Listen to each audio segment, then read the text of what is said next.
میرے ماں باپ کی موت کے بعد ہمارے گھر کا سکون جیسے ہی ایک ہی دن میں ختم ہو گیا تھا۔ ابا کافی عرصے سے بیمار تھے اور امی ان کی تیمارداری میں لگی رہتی تھی۔ میں شادی شدہ نہیں تھی اور انہی کے ساتھ رہتی تھی۔ میرے دونوں بھائی اپنے اپنے کام میں مصروف رہتے تھے۔ ظاہری طور پر سب ٹھیک تھا مگر اندر ہی اندر ایک بے چینی رہتی جسے میں اس وقت سمجھ نہیں پائی تھی۔ ابا کے انتقال کے چند ماہ بعد امی بھی زیادہ دن نہ جی سکی۔ ان کے جانے کے بعد گھر کا نقشہ بدل گیا۔ وہی کمرے، وہی صحن، وہی دیواریں، مگر ہر چیز اجنبی لگنے لگی۔ پہلے ہم سب ایک ساتھ بیٹھ کر کھانا کھاتے تھے، اب ہر کوئی الگ ہو کر بیٹھتا۔ باتیں کم اور سرگوشیاں زیادہ ہونے لگی۔ میں نے محسوس کیا کہ میرے بھائی اکثر دروازہ بند کر کے آپ اپنے لمبی باتیں کرتے ہیں۔ میں جب قریب سے گزرتی تو آوازیں دھیمی ہو جاتی۔ ایک دن بڑے بھائی ایمن نے مجھے بیٹھنے کو کہا۔ ان کے چہرے پر سنجیدگی تھی۔ انہوں نے سیدھے الفاظ میں کہا کہ اب جائیداد کا حساب کتاب کرنا ہے۔ میں نے سر ہلایا۔ مجھے یقین تھا کہ حساب قانون و حساب کے مطابق ہوگا، مگر اگلے ہی جملے نے میرے قدموں تلے زمین کھینچ لی۔ انہوں نے کہا کہ یہ گھر اور زمین صرف بھائیوں کی ہوتی ہے، بہنوں کا کوئی حصہ نہیں ہوتا۔ تم اگر چاہو تو کچھ سامان لے جا سکتی ہو۔ میں نے سمجھا شاید وہ مذاق کر رہے ہیں۔ میں نے آہستہ سے کہا کہ ابا نے کبھی ایسا نہیں کہا، انہوں نے ہمیشہ ہمیں برابر سمجھا۔ مگر چھوٹے بھائی علی نے سخت لہجے میں جواب دیا کہ وہ سب باتیں تھی، اصل دنیا ایسے نہیں چلتی۔ میں نے انہیں قانون کا حوالہ دیا مگر وہ سننے کو تیار نہیں تھے۔ ان کے چہروں پر لالچ صفائی دکھائی دے رہا تھا۔ چند دن تک گھر میں کشیدگی رہی۔ میں نے سوچا شاید وہ مان جائیں گے، مگر ایک رات معاملہ حد سے بڑھ گیا۔ انہوں نے مجھ سے کہا کہ صبح تک گھر خالی کر دو۔ میں نے انکار کیا تو انہوں نے میرا بازو پکڑ کر دروازے کی طرف دھکیل دیا۔ میں چیختی رہی، کہتی رہی کہ یہ گھر میرا بھی ہے، مگر انہوں نے دروازہ کھول کر مجھے باہر کر دیا۔ میرا بیگ بھی پوری طرح بند نہیں تھا۔ چند کپڑے زمین پر گر گئے۔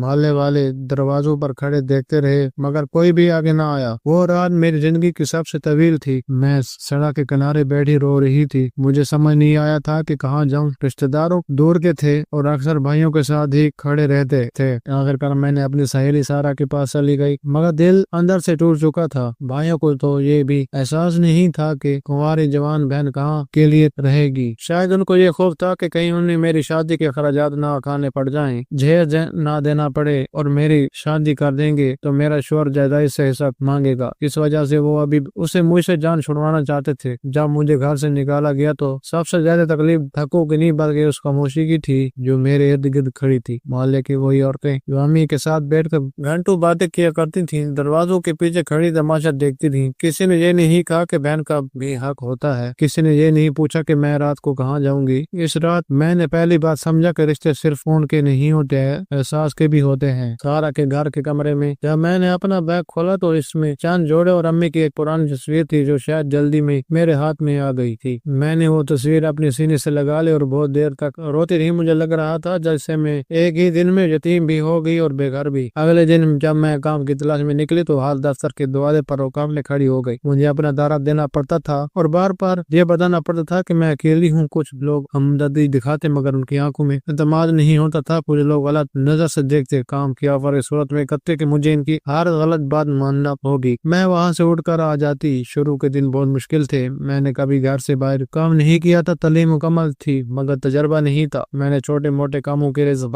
دینا شروع کی۔ کئی جگہ انکار ہوا، کچھ لوگوں نے ترس کھایا مگر مستقل نوکری نہ ملی۔ میں دن کو بھاگ دور کرتی اور رات کو خاموشی سے رو لیتی۔ مجھے اپنے ماں باپ کی یاد آتی اور بھائیوں کا رویہ دل میں جبتا رہتا۔ کچھ عرصے بعد مجھے ایک چھوٹی کمپنی میں اسسٹنٹ کی نوکری مل گئی۔ تنخواہ کم تھی مگر میں نے دل لگا کر کام کیا۔ میں نے فیصلہ کر لیا تھا کہ آپ کسی پر بوجھ نہیں بنوں گی۔ شروع میں دفتر کے لوگ مجھے کمزور سمجھتے تھے، شاید انہیں لگتا تھا کہ میں زیادہ دن تک نہیں ٹک سکوں گی، مگر میں ہر کام وقت پر مکمل کر دیتی، اضافی ذمہ داریاں بھی دے دیتی۔ میں نے اپنے لیے ایک چھوٹا سا کمرہ کرائے پر لیا۔ وہاں سادہ سا سامان تھا مگر وہ میری اپنی جگہ تھی۔ شروع کے مہینوں میں نے بس گزارا کیا۔ کبھی کرایہ دینے میں دیر ہوئی تو مالک مکان کے تیور بدل گئے، کبھی دفتر میں غلطی ہو گئی تو سپروائزر نے یاد دلایا کہ باہر بہت لوگ نوکری کے لیے کھڑے ہیں۔ میں ہر رات خود کو سمجھاتی کہ اگر آج ہمت ہار گئی تو بھائیوں کی بات سچ ہو جائے گی کہ عورت کچھ نہیں کر سکتی۔ میں نے اپنے خرچے کم سے کم کر دیے۔ نئی چیز خریدنے سے پہلے 10 بار سوچتی، کبھی بس کا کرایہ بچانے کے لیے پیدل چل لیتی۔ انہیں دنوں میں نے قانون کے بارے میں پڑھنا شروع کیا۔ مجھے معلوم ہوا کہ میرا حق واقع تھا اور میں عدالت جا سکتی تھی، مگر میں نے مقدمہ نہ کرنے کا فیصلہ کیا کیونکہ میرے پاس نہ وقت تھا، نہ پیسے اور نہ ہی وہ ذہنی طاقت کے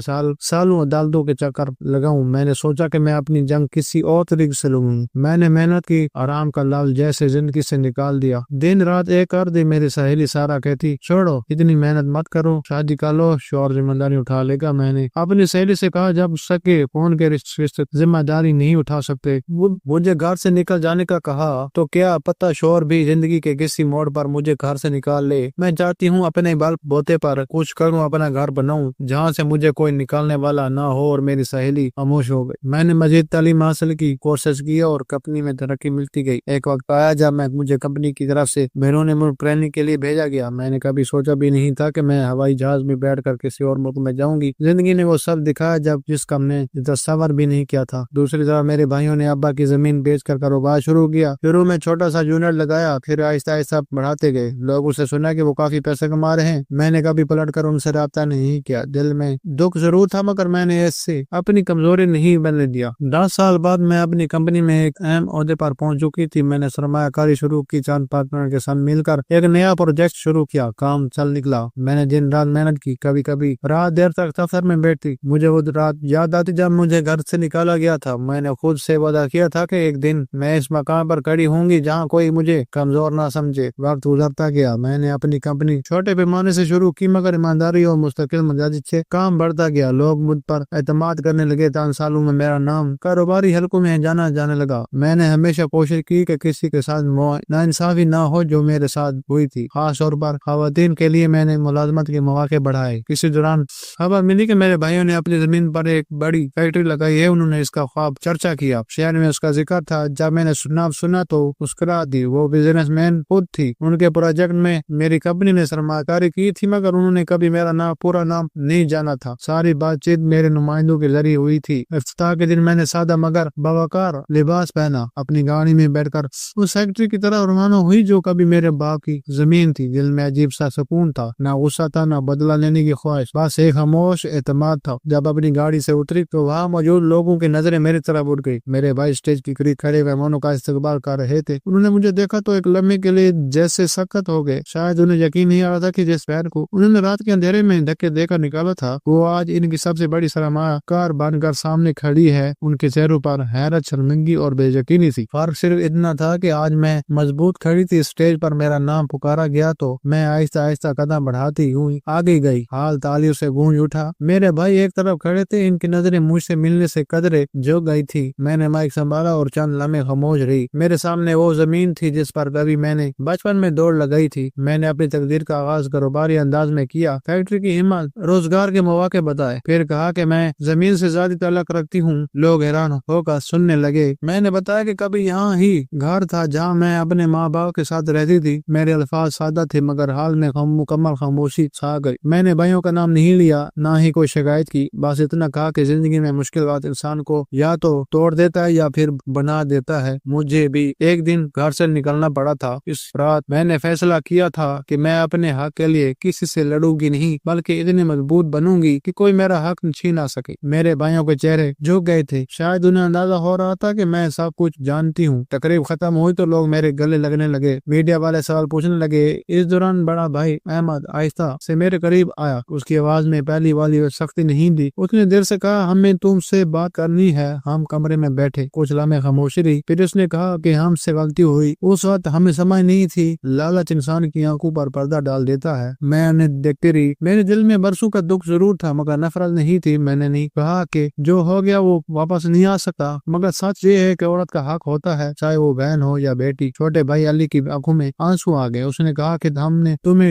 ڈھونڈنے کی کوشش کی مگر تم ملی نہیں۔ میں جانتی تھی یہ مکمل سچ نہیں ہے مگر میں نے بحث نہیں کی۔ میں نے صرف اتنا کہا کہ میں نے اپنی زندگی خوب بنائی ہے، مجھے کسی سے بدلہ نہیں چاہیے، بس آئندہ اپنے رویے پر نظر رکھنا۔ کچھ دن بعد انہوں نے قانونی طور پر میرا حصہ دینے کی پیشکش کی۔ میں نے سوچ کر فیصلہ کیا کہ وہ رقم میں اپنے لیے نہیں دوں گی۔ میں نے شرط رکھی کہ اس زمین کے ایک حصے پر ایک ٹریننگ سینٹر بنایا جائے گا جہاں غریب لڑکیوں کو مفت تعلیم سکھائی جائے گی۔ میرے بھائی مان گئے، شاید یہ ان کے لیے بھی کفارہ تھا۔ چند ماہ بعد اس سینٹر کی بنیاد رکھی گئی۔ افتتاح کے دن میں نے بچیوں کو دیکھا جو خواب آنکھوں میں لیے بیٹھی تھی۔ مجھے اپنا ماضی یاد آیا۔ میں نے محسوس کیا کہ اگر میرے ساتھ ناانصافی نہ ہوتی تو شاید میں اتنی مضبوط نہ بنتی، مگر اس کا مطلب یہ نہیں کہ ناانصافی درست تھی۔ اصل دعویٰ یہ تھی کہ میں نے اسے اپنی پہچان نہیں بننے دی۔ آج میرے اور میرے بھائیوں کی تعلقات رسمی ہیں مگر تلخی نہیں رہی۔ وقت نے ہمیں بہت کچھ سکھا دیا۔ میں اکثر سوچتی ہوں کہ ماں باپ کی موت کے بعد جو طوفان اٹھا تھا اس نے ہمیں بکھیر دیا تھا، مگر اسی طوفان نے مجھے نئی سمت بھی دی تھی۔ میں رات کو جب اپنے گھر کی بالکونی میں کھڑی شہر کی روشنیاں دیکھتی ہوں تو دل میں سکون ہوتا ہے۔ میں جانتا ہوں کہ میں نے اپنا مقام کسی کے سہارے نہیں بلکہ اپنی محنت سے